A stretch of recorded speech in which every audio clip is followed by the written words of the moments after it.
오늘 8월 7일 금요일 새벽 예배 나오신 우리 성도님들을 환영합니다. 오늘 본문의 말씀은 로마서 8장 1절에서 11절까지 말씀입니다.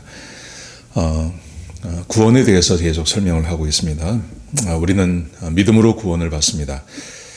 믿음으로 구원받음으로 하나님과 화평하게 되었습니다. 하나님과 화평하게 되었다는 말의 의미는 우리를 새 생명 가운데 행하게 하시려고 그렇게 하셨습니다.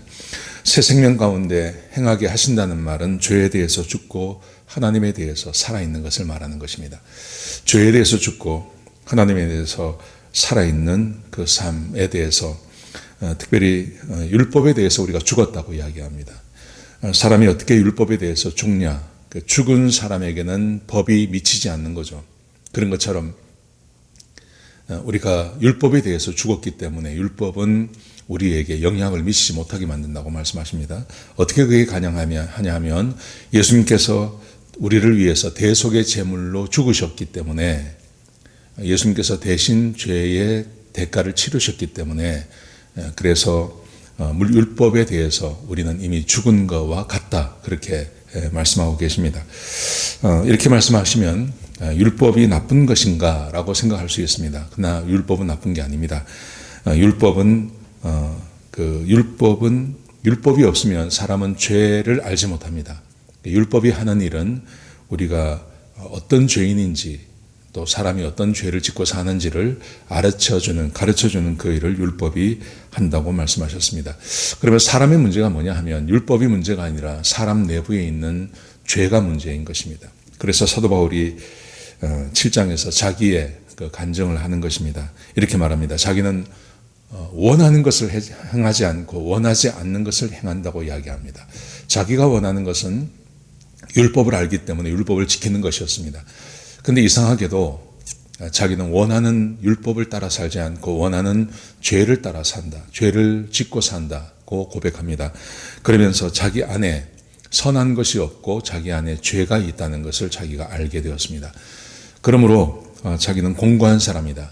자기는 아무리 죄를 짓지 않고 선을 행하고 싶어도 선을 행할 수 있는 능력이 자기 안에 없는 그런 공고한 사람이다.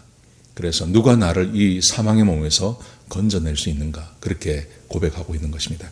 그러면서 7장 마지막에 이렇게 고백하죠. 하나님께 감사합니다. 감사합니다. 왜냐하면 내가 마음으로는 하나님의 법을 그러나 육신으로는 죄의 법을 행하는 그런 절망적인 사람이었는데 하나님께서 우리를 구원해 주셨기 때문에 저는 하나님께 감사합니다. 이렇게 7장을 끝내고 있는 것입니다.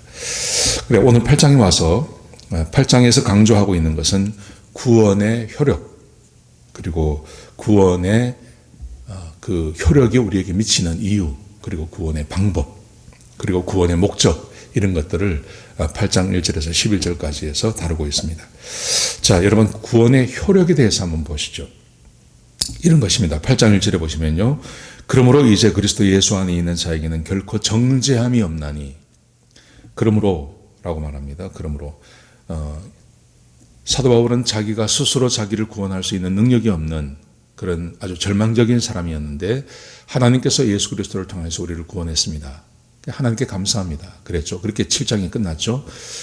그러므로 이제 그리스도 예수 안에 있는 자에게 예수께서 우리의 대속의 제물이 되어주셔서 그렇게 구원받은 사람에게는 결코 정죄함이 없나니 이 정죄함이 없다는 말은 심판이 없다는 말입니다. 우리가 살아가면서 지었던 모든 사람이 지은 죄, 그 죄에 대해서 하나님께서 묻지 않으신다는 말입니다. 이게 그 구원의 효력이라는 것입니다.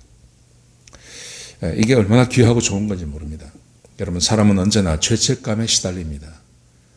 살아있으면서도 사람은 자기가 옛날에 지었던 그 죄를 떠올리면서 내가 왜 그런 죄를 지었나 하는 그런 죄책감에 시달립니다. 그리고 또한 자기에게 뭔가 나쁜 일이 생기면 내가 그 지은 죄 때문에 이렇게 벌을 받는다고 생각하기 마련입니다. 그리고 사람이 죽어가면서 나이가 먹어가고 또 죽어가면서 가장 후회하는 것은 죄를 지은 것입니다. 그리고 사람의 본성 가운데는 사람이 죽고 끝나지 않는다는 거 알고 있습니다.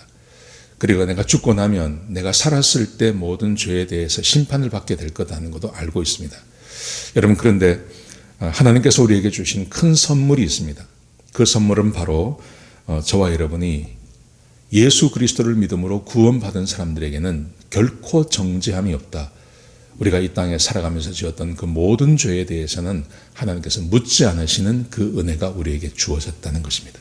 이게 구원의 효력이라고 이해할 수 있겠습니다. 그러면 그게 어떻게 가능해졌습니까? 이유를 이렇게 설명하십니다. 2절을 보십시오. 이는 그리스도 예수 안에 있는 생명의 성령의 법이 죄와 사망의 법에서 너를 해방하였습니다. 그리스도 예수 안에 있는 생명의 성령의 법, 생명의 성령의 법이 죄와 사망의 법, 이것은 율법 아니겠습니까? 율법을 지키느냐 지키지 않느냐. 율법을 지키지 않으면 벌을 받습니다. 근데 율법을 지키는 사람이 아무도 없습니다. 그래서 율법의 지배하에 있었는데 예수 그리스도의 생명의 성령의 법, 예수께서 우리를 위해서 죽으시는 예수님께서 행하신 또 다른 길, 또 다른 구원의 길이 우리를 이 죄와 사망의 법, 율법으로부터 우리를 구원해 주었기 때문에 더 이상 그리스도인들은 정죄가 없다고 말합니다. 자, 그러면 이번에 그 구원의 방법에 대해서 다시 설명하죠. 그러면 어떻게 그 일이 가능해졌냐? 이것을 설명합니다. 3절을 보십시오. 율법이 육신으로 말미암아 연약하여 할 수 없는 그것을 하나님은 하시나니. 율법이 육신으로 말미암아 연약하여 할 수 없는 것. 그렇죠? 사람은 몸을 가지고 있습니다. 그리고 죄인입니다. 그러므로 율법을 지킬 수 없습니다. 율법을 지킬 수 없으니 사람은 죄의 심판을 받을 수밖에 없는 것입니다. 자, 그런데 하나님은 하실 수 있습니다. 하나님은 하시나니 어떻게 가능합니까? 자, 그 다음 말씀 보십시오. 3절 하반절에 보시면 곧 죄로 말미암아 자기 아들을 죄 있는 육신의 모양으로 보내어 육신의 죄를 정하사. 하나님께서 사람을 어떻게 구원하셨냐 하면 사람이 스스로 율법을 지켜 구원할 수 있는 사람이 없으니 하나님께서 하시는 방법은 율법은 그게 한계라는 것입니다. 그런데 하나님께서 하셨는데 사람을 구원하셨는데 그게 어떤 거냐 하면 자기 아들을, 하나님이죠. 하나님을 육신의 모양으로 보내셔서 사람의 몸을 가지고 보내셔서 그 육신을 가지고 오신 그분을 사람을 대신해서 대속의 제물로 죽이심으로, 그래서 사람이 그 예수를 믿기만 하면 구원받을 수 있는 구원의 길을 열어주셨다고 말씀하고 계십니다. 육신의 죄를 정하사 사람의 죄를 정해주셨습니다. 깨끗하게 해주셨습니다. 여러분, 이것이 구원의 방법입니다. 오늘 이 짧은 구절 8장 1절부터 3절까지 구원의 효력, 구원의 이유, 구원의 방법을 우리에게 아주 간단하게 말씀하고 계십니다. 우리가 예수 그리스도를 믿음으로 구원을 받았습니다. 이 구원을 받았기 때문에 우리 그리스도인들은 결코 정죄함이 없습니다. 우리에게는 우리가 이 땅에서 지은 모든 죄에 대해서 하나님께서 묻지 않으십니다. 이 은혜가 우리에게 주어졌습니다. 이게 구원의 효력, 구원의 이유, 구원의 방법입니다. 자, 여기서 끝나지 않고요. 구원은, 이걸 복음이라고 그러죠. 복음은 여기서 끝나지 않고 그러면 하나님께서 왜 그렇게 하셨는지를 우리에게 설명해 주십니다. 구원의 목적을 우리에게 말씀하고 계십니다. 자, 그 다음 말씀 보시죠. 4절에 보시죠. 육신을 따르지 않고 그 영을 따라 행하는 우리에게 율법의 요구가 이루어지게 하려 하심이라. 이게 굉장히 중요한 말입니다. 하나님의 소원이 이 성경 가운데 기록되어져 있습니다. 육신을 따르지 않고 이제 구원받아서 하나님의 백성이 되었습니다. 그 하나님의 백성이 된 사람들에게 성령이 함께 하십니다. 그러므로 육신을 따르지 않고 이제는 내 안에 있는 성령을 따라 행하게 되었습니다. 성령을 따라 행하게 되니 그 사람에게 능력이 하나 생겼습니다. 그게 뭐냐 하면 율법의 요구가 이루어지게 함이라. 율법의 요구. 율법은 하나님의 말씀을 따라서 하는 거 아니겠습니까? 하나님의 말씀을 따라 살 수 있는 능력이 성령을 따르는 사람들에게 주어졌다는 겁니다. 자, 잘 생각하십시오. 사람은 스스로 율법을 따라 행할 수 없습니다. 그래서 자기를 구원할 능력이 없습니다. 하나님 말씀을 따라 살 수도 없습니다. 그래서 하나님의 징계의 대상이었습니다. 사람은 이렇게 살아가는 존재였습니다. 그런데 하나님께서 그 사람을 구원해 주십니다.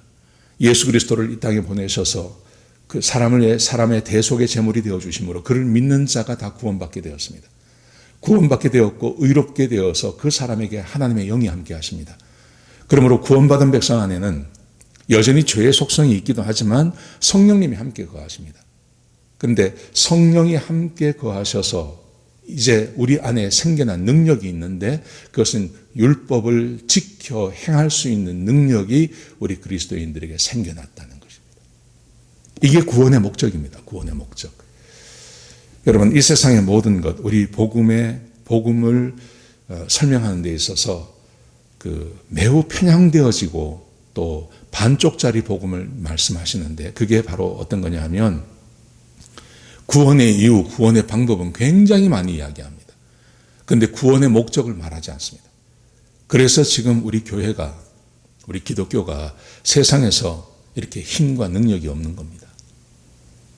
복음에는 사도 바울이 복음을 이야기할 때는 분명히 복음의 목적도 함께 이야기하고 있습니다. 그 복음의 목적은 바로 영을 따라 행하는 우리에게 율법의 요구가 이루어지게 하려 함이라. 율법이 요구하는 게 있지 않습니까? 율법은 끊임없이 율법을 지키라고 말합니다. 그런데 구원받기 전에는 성령이 함께 거하지 않고 죄만 있기 때문에 율법의 요구를 이루어 줄 수 없었는데 구원받은 하나님의 백성들에게는 성령이 함께 계심으로 그 율법의 요구를 이룰 수 있는 능력이 우리에게 생겨난 것입니다. 자, 그래서 그 다음 말씀 5절에 보시면요, 이렇게 말합니다. 육신을 따르는 자는 육신의 일을, 영을 따르는 자는 영의 일을 생각하나니. 그렇죠? 그러므로 이제 이 세상에는 두 가지 길이 있는 겁니다.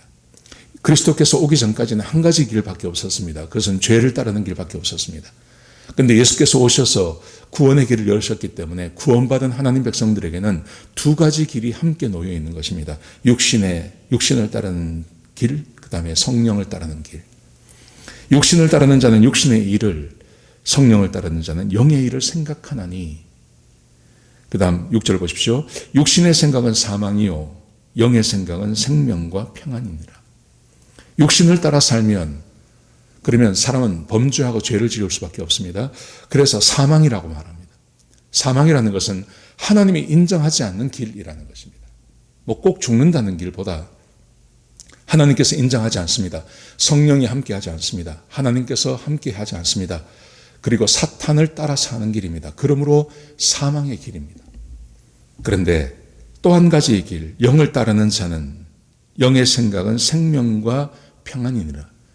성령을 따라 삽니다. 그러면 성령을 따라 사는 사람들에게는 생명이 있습니다. 그리고 평안이 있습니다. 하나님이 함께 하십니다.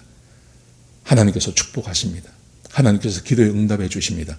그러므로 성령을 따라 사는 삶에는 생명과 평안이 있다는 것입니다. 두 가지 길이 있습니다. 이 두 가지 길을 우리 그리스도인들은 선택해야 되는 것입니다. 사망의 길을 선택할 건가 아니면 생명과 평안의 길을 선택할 건가 선택하라고 말씀하십니다. 7절 보십시오. 육신의 생각은 하나님과 원수가 되나니 이는 하나님의 법에 굴복하지 아니할 뿐 아니라 할 수도 없습니다. 그렇죠? 성령이 거하지 않고 내 육신이 원하는 대로 살아가는 것, 하나님의 말씀에 순종도 못하고 또 하지도 않는다고 말씀하세요. 육신에 있는 자들은 하나님을 기쁘시게 할 수 없느니라. 육신에 있는 자, 성령을 따르지 않고 육신을 따라가는 사람들은 하나님을 기쁘시게도 할 수 없습니다. 그러니 사망이죠. 생명이 그 안에 없는 거죠. 자, 그런데 구원받은 성도의 특징, 자, 두 가지 길이 있는데 이제 이 두 가지 길에서 구원받은 성도가 선택해야 할 길이 있음을 우리에게 가르칩니다. 자, 9절을 보십시오. 만일 너희 속에 하나님의 영이 거하시면, 구원받은 하나님 백성이란 말이죠. 그러면 너희가 육신에 있지 아니하고 영에 있나니 누구든지 그리스도의 영이 없으면 그리스도의 사람이 아니라. 구원받은 하나님 백성 안에는 항상 하나님의 영이 함께 하십니다. 성령이 함께 하십니다. 그러므로 성령이 함께하는 사람만 구원받은 사람입니다. 다른 말로 하면 구원받은 사람에게는 성령이 함께 하십니다. 지금 이 말을 함께 하는 겁니다. 세상에 두 가지 길이 있다고 그랬죠. 육신의 길이 있고 육신을 따르는 자가 있고 성령을 따르는 자가 있는데, 그리스도인이라는 존재는 어떤 존재냐 하면 사람의 마음 가운데 성령이 함께하는 사람, 그리고 성령이 함께하지 않으면 그리스도인이 아닙니다. 그러니까 모든 그리스도 안에는 성령이 있고 성령을 따라 살 수 있는 능력과 힘이 생겨났다는 것입니다. 이게 복음입니다. 그 다음 말씀 보십시오. 10절에 보십시오. 또 그리스도께서 너희 안에 계시면 몸은 죄로 말미암아 죽은 것이나 영은 의로 말미암아 살아있는 것이니라. 그리스도께서 우리 안에 계시면, 내가 그리스도를 영접한다고 말하지 않습니까? 영접하는 자, 곧 그 이름을 믿는 자들에게는 하나님의 자녀가 되는 권세를 주신다 그러셨어요. 그래서 우리가 예수님을 영접하고 구원받았습니다. 그러므로 그리스도께서 너희 안에 거하시면, 그러면 우리의 몸을 따라 사는 것은 죽음이지만, 그러나 영은 의로 말미암아 살아있다. 이제 하나님과 교제하고 하나님의 말씀을 들을 수 있고 성령님과 함께 교제할 수 있고 성령의 말씀을 알아듣고 하나님의 말씀을 알아듣는 그 영은 살아났다는 것입니다. 그래서 11절에 보십시오. 예수를 죽은 자 가운데서 살리신 이의 영이 너희 안에 거하시면, 그리스도 예수를 죽은 자 가운데서 살리신 이의 영이 너희 안에 거하시는 그의 영으로 말미암아 너희 죽을 몸도 살리시리라. 그렇죠? 우리 안에 있는 이 영이 살아난 존재. 그러므로 그리스도인들은 더 이상 육신을 따르지 않고 성령을 따를 수 있는 능력과 힘과 그런 본성이 우리 가운데서 살아나는 것을 말하는 것입니다. 여러분, 예수 믿고 구원받았다는 것은 단순히 천국만 가는 걸 말하지 않습니다. 과거의 죄를 용서함 받은 것만 말하지 않습니다. 굉장히 중요한 것, 이것은 구약 성경에서도 하나님께서 예언했던 부분입니다.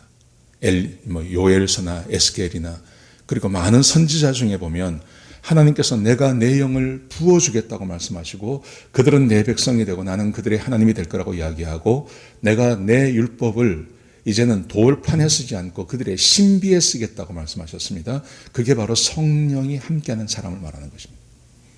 지금 예수님께서 이 땅에 오신 다음에 그 예수 그리스도의 그 대속의 제물로 인하여서, 죽으심으로 인하여서 우리에게 성령님이 함께 거하시는 그런 은혜가 우리에게 주어진 겁니다. 그래서 구원받은 사람은, 하나님을 영접한 사람은 그 안에 성령님이 함께 거하신다고 이렇게 강조하고 있는 겁니다. 여러분, 그러므로 우리는 육신을 따라 살 수도 있고요, 그 다음에 성령을 따라 살 수도 있습니다. 우리 그리스도인들에게 두 개 중에 하나를 선택할 수 있습니다. 거듭난 그리스도인이라 하더라도 내 안에 계시는 성령님께 순종하지 않을 수 있습니다. 사울이 그랬습니다. 우리도 지금 그럴 수 있습니다. 그런데 분명한 것은 내가 거듭난 그리스도인이라 하더라도 만약에 내가 육신을 따라 살면 우리의 삶은 사망입니다. 어둠입니다. 죽은 것과 같습니다. 그런데 내 안에 거하시는 성령님을 따라 내가 순종하며 살아가면 그 성령님이 하시는 일은 뭐냐 하면 율법에 순종하게 하는 것입니다. 성령님이 그 일을 하십니다. 하나님 말씀을 기억나게 하시고 내가 뭔가를 할 때 성령님이 내 안에 거하시면서 그 성령께서 하나님의 말씀을 기억나게 하십니다. 그래서 그렇게 살면 안 된다고 말씀하시고 이것을 선택하라고 말씀하십니다. 그게 생명의 길입니다. 그 생명의 길을 가면 말씀하시죠? 생명과 평안이 있을 거라고. 우리의 삶에 모든 사람은 내 삶이 살아나기를 원합니다. 점점 좋아지기를 원하고 그리고 내 삶에 평안함이 있기를 원합니다. 그런데 어떻게 우리 삶에 점점 나아지고 열매가 있고 생명이 있고 그리고 평안이 있는 삶을 살 수 있습니까? 딱 한 가지밖에 없습니다. 그것은 성령을 따라 사는 삶입니다. 성령을 따라 살기만 하시면 그러면 우리 안에 생명과 평안이 있는 우리가 그렇게 기대하는 그 삶을 살 수 있게 되는 것입니다. 자, 오늘 말씀을 8장이 굉장히 중요하죠. 로마서는요. 오늘 말씀을 정리하면 구원의 효력, 더 이상 심판이 없습니다. 왜? 그리스도께서 대속의 제물이 되어주셨기 때문에. 어떻게? 그리스도께서 우리를 위해서 대신 죽어주시는 그 은혜. 그게 구원의 효력과 이유와 방법이죠. 그러면 목적도 있다는 겁니다. 이 목적을 잊어버리면 사실은 하나님께서 우리를 구원하신 것에 있어서 얼마나 슬퍼하시겠습니까? 방법은요, 구원의 목적은요, 하나님이 성령이 우리 안에 거하심으로 우리가 율법의 요구를 이루어주게 하는 거예요. 하나님 말씀을 따라 살고 율법을 지키며 사는 하나님의 백성의 삶을 살게 하는 것. 그게 성령이 하시는 일입니다. 성령을 따라 살면 우리 안에 생명이 있습니다. 성령을 따라 살면 평안이 있습니다. 그런데 성령과 성령을 따라 살지 않고 여전히 육신대로 살면 우리의 삶은 사망입니다. 이 사망이라는 것이 지옥 간다는 말이 아닙니다. 어둡고 캄캄한 하나님을 모르는 사람처럼 그렇게 살게 될 것이라고 말씀하고 계신 것입니다. 자, 오늘 이 말씀 기억하시면서 오늘 하루 내가 하나님의 구원받은 백성이라는 것을 기억하십시오. 그리고 오늘 하루 성령을 따라 사십시오. 그러면 오늘 하루의 삶이 여러분에게 생명을 줄 것입니다. 오늘 하루의 삶이 여러분에게 평강을 더하여 주실 것입니다. 이것 외에 다른 방법 없습니다.